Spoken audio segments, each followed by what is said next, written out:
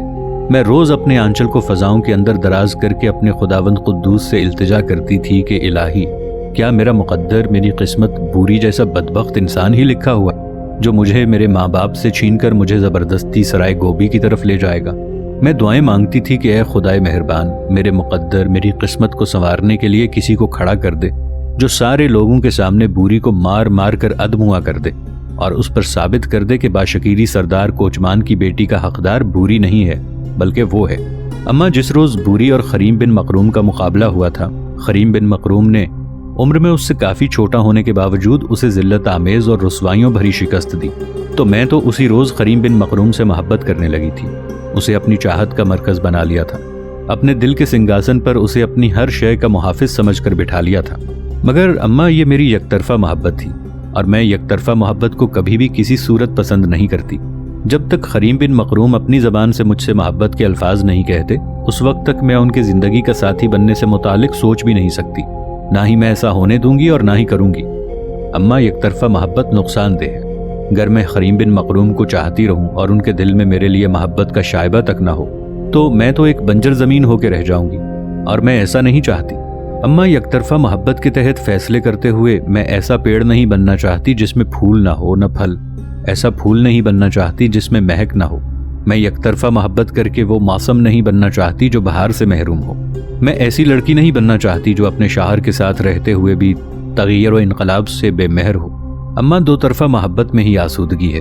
تم جانتی ہو مٹی میں نمی ہو تو انقلاب برپا ہوتا ہے اور پھول اور شبنم گلے ملتے ہیں۔ پیار اور محبت کی کہانی جب جنم لیتی ہے تب ہی محبت کے حسین نغمے اور وصال رتوں کے گیت دل و جان کو متاثر کرتے چلے جاتے ہیں۔ اماں آپ کے سامنے میں نے خریم بن مقروم سے اپنی محبت اور چاہت کا اظہار کر دیا ہے۔ میں آپ اور بابا سے دونوں کی انتہا درجے کی شکر گزار ہوں۔ آپ نے مجھے اجازت دی کہ میں خریم بن مقروم کی یورت کی صفائی کر سکتی ہوں، ان کے ساتھ بیٹھ سکتی ہوں، ان سے گفتگو کر سکتی ہوں۔ میں آج پہلی بار ان کے یورت میں گئی ہوں، یورت کی صفائی کی ہے اور سامان درست کیا ہے۔ وہاں قریش بھائی سے میری ملاقات ہوئی، خریم ابھی تک نہیں آئے تھے۔ میں صفائی کر رہی تھی تو وہ آئے، خیمے سے باہر کھڑے تھے، گوچلوک بھی ان کے ہمراہ تھے، کچھ چھوٹے سالار بھی وہاں موجود تھے۔ انہوں نے مجھے یورت کی صفائی کرتے ہوئے حیرت کا اظہار کیا تھا۔ میں ان کے تاثرات جاننا چاہتی تھی، پر آپ نے مجھے بلایا اور یہاں لے آئیں۔ اماں بابا اگر مجھے خریم بن مقروم سے منسوب کرنا چاہتے ہیں تو میں سمجھتی ہوں یہ میری خوشبختی، میری بختاوری ہے، لیکن مجھے تھوڑا سا وقت دیں۔ ان کے یورت میں آتی جاتی رہوں گی، ان سے گفتگو کروں گی، ان کے پاس بیٹھوں گی، اور جب میں یہ جانوں جس طرح میرے دل میں ان کے لیے محبت ہے ایسی محبت ان کے دل میں بھی میرے لیے ہے، تو پھر اماں یقین رکھنا میں انہیں اپنی ذات سمیت دنیا کی ہر شے سے قیمتی اور مقدم جانوں گی۔ بس یہی میرا فیصلہ ہے۔ جواب میں سمنائی مسکراتے ہوئے کہنے لگی، جو کام تیرے باپ نے میرے ذمے لگایا تھا میں سمجھتی ہوں اسے میں نے ان کی خواہش کے مطابق حل کرنے میں کامیاب رہی ہوں۔ بیٹی، خریم کے خیمے کے سامنے تیرے باپ نے سرگوشی کے انداز میں میرے کان میں کہا تھا کہ میں تمہیں یورت میں لے جاؤں اور تم سے پوچھوں کہ اگر تمہیں خریم بن مقروم سے منسوب کر دیا جائے تو تمہیں کوئی اعتراض تو نہیں؟ تمہارے باپ کا بھی یہ کہنا تھا، چونکہ خریم بن مقروم نے بوری سے مقابلہ جیت کر صرف یہ کہ بوری جیسی بلا ہمارے سر سے ٹالی ہے، بلکہ عام لوگوں کی نگاہوں میں اب وہ تمہارا حقدار بھی ہو چکا ہے، اس لیے کہ تمہارے باپ نے اصلاح عمل کو بنیاد بنا کر مقابلہ کروایا تھا کہ بشار کو پہلے ہی ایک نوجوان سے منسوب کر دیا گیا ہے۔ تیرا باپ یہ کسی سے نہیں کہتا کہ کس سے منسوب کیا گیا ہے۔ بہرحال اس نے بوری کو ٹالنے کے لیے بہانہ بنایا تھا، پر منگولوں کی طرف سے یہ دباؤ تھا کہ اس جوان کو پیش کیا جائے جس کے ساتھ بشار کو منسوب کیا گیا ہے۔ پھر ہماری خوش قسمتی کہ اس دوران خریم بن مقروم ہمارے لشکر میں داخل ہو گیا۔ تمہارے باپ نے برقائی خان سے معاملہ طے کر کے یہ مقابلہ کروا دیا۔ اب یہ مقابلہ جیت کر بظاہر عام لوگوں کی نگاہوں میں خریم بن مقروم تمہارا حقدار ہو چکا ہے، اور سب لوگ یہی خیال کرتے ہیں وہ خریم بن مقروم ہی ہے جس کے ساتھ تم کو منسوب کیا گیا تھا۔ بیٹی، میری ساری گفتگو کا جو جواب تم نے دیا ہے، قسم خداوند قدوس کی مجھے تم سے ایسے ہی جواب کی توقع تھی۔ اب جب میں اپنی کارگزاری کی اطلاع تمہارے باپ سے کہوں گی تو یاد رکھنا اس کی خوشی، اس کی آسودگی کی کوئی انتہا نہیں ہوگی۔ میری بیٹی تو خوش قسمت ہے، خریم بن مقروم جیسے نوجوان یقیناً خیالات اور وہموں میں ہی ملتے ہیں۔ گمان و شبے کی حد تک شجاعت اور بہادری میں ملنا ایسے نوجوان لوگوں کے گھروں اور قافہ انعام میں بہت کم نظر آتے ہیں۔ یہ خریم بن مقروم یقیناً ان نوجوانوں میں سے ایک ہے جو ہست و نیستی کی سنگم پر کھڑے ہو کر نایاب کارگزاری کا مظاہرہ کر کے کارزار اور رزم گاہ میں فاتحانہ وقار کے ساتھ ابھرنے کا فن جانتے ہیں۔ بیٹی، اگر تو اس سے محبت کرنے لگی ہے اور اس کے ساتھ منسوب ہونے کو اپنے لیے سعادت سمجھتی ہو تو تمہیں یقین دلاتی ہوں کہ اس میں تیری سودمندی، اسی میں تیری منفعت ہے، بلکہ میں کہوں گی کہ تو خوش قسمت ہے جو تجھے خریم بن مقروم جیسا ساتھی مل رہا ہے۔ سمنائی جب خاموش ہوئی تب دھیرے دھیرے مسکراتے ہوئے بشار کہہ رہی تھی، اماں، اس میں کوئی شک نہیں کہ خریم بن مقروم دشت و دمن میں فوزمندی کی مشعل، اور ایسے نوجوان بہت کم ملتے ہیں۔ ایسے نوجوان لڑکیوں کے دل میں محبت کی خفی وحی کی طرح اتر جاتے ہیں۔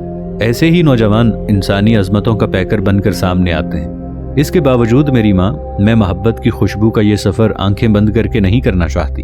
جب تک میں آپ دونوں کو یقین نہ دلاؤں کہ جس طرح میں نے خریم بن مقروم کو پسند کیا ہے اسی طرح وہ بھی مجھے چاہتے ہیں، اس وقت تک آپ مجھے خریم بن مقروم سے منسوب کیے جانے کا ہرگز اعلان نہ کریں۔ سمنائی اپنی جگہ پر اٹھ کھڑی ہوئی اور مسکراتے ہوئے کہنے لگی، میری بچی، تو یہیں رہ، تیرے باپ کی طرف جاتی ہوں، اسے یہ خبر سناتی ہوں کہ میری بیٹی بشار بے شک خریم بن مقروم کو پسند کرتی ہے، لیکن فی الحال وہ خریم بن مقروم کے ساتھ منسوب ہونا اس وقت تک پسند نہیں کرے گی جب تک خریم بن مقروم کی طرف سے بھی اسے محبت کا اشارہ نہیں ملتا۔ اس پر بشار نے مسکراتے ہوئے اسبات میں گردن ہلا دی، جبکہ سمنائی بھی بے پناہ خوشی کا اظہار کرتے ہوئے یورت سے چلی گئی۔ سمنائی مسکراتے ہوئے اس جگہ آئی جہاں اس کا شاہر سب کے ساتھ کھڑا تھا، ہاتھ کے اشارے سے کوچمان کو بلایا اور یورت کے اندر اس کی جو گفتگو بشار سے ہوئی تھی وہ تفصیل سے اسے کہہ دی۔ یہ گفتگو سن کر کوچمان بھی خوش ہو گیا تھا، شاید وہ یہی چاہتا تھا۔ پھر کوچمان کے وہاں سے ہٹنے کے بعد باقی لوگ بھی اپنے اپنے یورتوں میں چلے گئے، جبکہ سمنائی کوچمان کو اپنے یورت کی طرف لے جا رہی تھی۔ 2 دن تک لشکر نے وہاں دریائے نیپر کے کنارے پڑاؤ کیا۔ اس کے بعد بائیں جانب لشکر اس سطح مرتفع کی جانب روانہ ہو گیا تھا جہاں برقائی خان نے اپنے حصے کے لشکر کے ساتھ پڑاؤ کیا ہوا تھا۔ دوسری جانب دریائے ڈان کے کنارے روسیوں کو بدترین شکست دینے اور انہیں مار بھگانے کے بعد منگو خان بھی اس سمت روانہ ہو چکا تھا جہاں برقائی خان پڑاؤ کیے ہوئے تھا۔ خریم بن مقروم اور منگو خان دونوں کے دریائے ڈان اور دریائے نیپر کی درمیانی سطح مرتفع میں برقائی خان کے پہنچنے کے چند دن بعد سائیں خان باتو اور سوبودائی بھی اپنے حصے کے لشکر کے ساتھ وہاں آن پہنچے تھے۔ چاروں طرف برف باری اپنے عروج پر آ گئی تھی اور یہ موسم منگولوں کے حملہ آور ہونے کے لیے بڑا مناسب اور سود مند تھا۔ ابھی منگول یہ فیصلہ نہ کرنے پائے تھے کہ ایازان کی تسخیر کے بعد دریائے ڈان اور دریائے نیپر کے کنارے روسیوں کے لشکریوں کو شکست دینے کے بعد اب وہ روسیوں کے کس شہر کا رخ کریں کہ اسی دوران باتو خان کے پاس منگول ہرکارے یہ خبریں لے کر آئے کہ روسیوں کا ایک بہت بڑا لشکر دریائے ڈان اور دریائے نیپر کے درمیانی حصے میں کولومنکا ندی کے کنارے جمع ہو چکا ہے اور منگولوں کو وہاں روکنے کے بعد منگولوں پر آخری اور فیصلہ کن ضرب لگانا چاہتا ہے۔ یہ اطلاعات ملنے کے بعد باتو خان نے اپنے پورے لشکر کے ساتھ کوچ کیا، پیش قدمی شروع ہوئی۔ اب منگولوں کا رخ کولومنکا نام کی اس ندی کی طرف تھا جس کے کنارے روسی منگولوں سے جنگ کرنے کے لیے تیاری کر چکے تھے۔ بڑی تیزی کے ساتھ پیش قدمی کرتے ہوئے منگول کولومنکا ندی کے کنارے پہنچے اور روسی لشکر کے سامنے انہوں نے پڑاؤ کر لیا۔ روسیوں نے منگولوں کو دم نہیں لینے دیا۔ جو ہی وہ پہنچے انہوں نے جنگ کے طبل بجا دیے تھے۔ جواب میں منگول بھی اپنے لشکر کی صفیں درست کرنے لگے تھے۔ سردی اپنے عروج پر تھی۔ کولومنکا ندی کے اطراف میں چاروں طرف برف کے طوفان اٹھ کھڑے ہوئے۔ برف اس طرح گر رہی تھی جیسے سرد ساحلوں کی ہزی فضاؤں میں دلوں کی دہلیز پر دستک دیتی خواہشوں کے عذابوں اور نفرت کی یلغار نے اپنا رنگ دکھانا شروع کر دیا ہو۔ تیز ہوائیں بپھری موجوں کے بگولوں کی طرح جسموں کے زاویوں، تجسیم کی کمانوں اور زیست کے پیچ و خم تک کو منجمد کرتی جا رہی تھی۔ شروع میں روسیوں نے حملے کی ابتدا کی اور وہ منگولوں پر ستم کے پیلے موسموں میں تازہ اترتے عذابوں، تیر کے دائروں میں صف بستہ ندیدہ لمحوں کی دستک اور حسرتوں کی روایتیں، محرومیوں کے جال پھیلاتی قہرمانیت کی آندھیوں کی طرح حملہ آور ہو گئے تھے۔ جواب میں منگول بھی ایسی برفانی جنگوں کا وسیع تجربہ رکھتے تھے۔ روسیوں کے حملوں کو روکنے کے بعد انہوں نے بھی اپنے کام کی ابتدا کی، اپنا رنگ دکھانا شروع کیا۔ وہ بھی تنہائیوں کے دشت میں کھولتی سلگتی دوپہر، برسوں کے بند کواڑوں سے آگ کے سنگ اور شولوں کی برسات برساتے، نفرت بھرے آتشی طوفانوں اور چڑھتے ساگر کی طغیانیوں کی طرح حملہ آور ہوئے تھے۔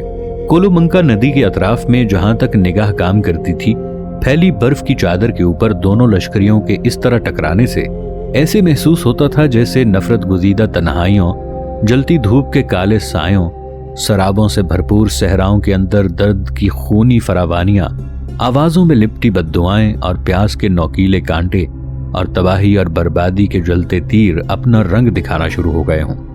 روسیوں کی ساری غلط فہمیاں جلد ہی رفع ہو گئیں۔